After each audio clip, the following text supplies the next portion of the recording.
Easiest and fastest way you can make sure your crypto assets are secure is by using WalletGuard. WalletGuard will tell you in plain, human, simple, readable language exactly what is going to happen on the blockchain before you connect your wallet to any site. It's also open source, so you know that it's been heavily vetted and proven to be safe. All you need to do is go to walletguard.app, add to browser, add to Chrome, or whatever your preferred browser is. You'll get this pop-up, add extension. You might see the extension download and then a pop-up. The extension page will refresh to WalletGuard's homepage, and you'll be prompted with a little intro.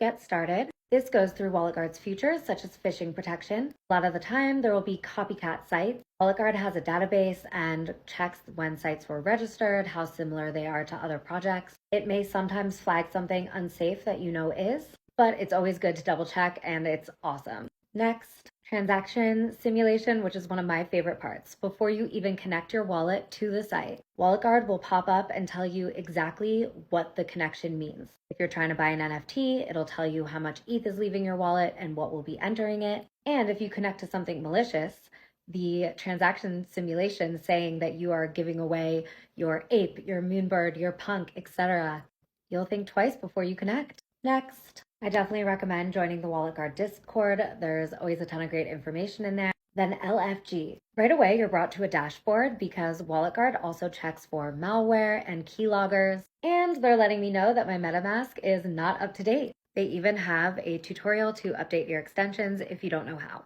I updated my wallet, hit refresh, and everything looks good. As a reminder, this is not a replacement for hardware wallet, separating your assets to mitigate risk, or keeping your recovery phrase safe, but it's an amazing step to help Web3 be more accessible, less scary, and a little bit safer. And just a quick preview of what this will look like. I think I'm connecting my wallet, just logging into Manifold. WalletGuard tells me no changes. As expected, I hit continue. Only once I hit continue does my wallet pop up. Now let's say I want to mint an NFT. WalletGuard breaks it down, says exactly what I'm giving, 0.02 ETH, and exactly what I'd be getting, which is one NFT tutorial. Hit continue, and everything in your wallet will continue as normal. There's so much FOMO and crazy energy in this space, and I know we always say to take a step, double check everything, but even the most experienced person in Web3 can get caught up in the moment. WalletGuard is a 1-second extra process in interacting on the blockchain, and one we all need to be reminded to take anyway. Go download it right now.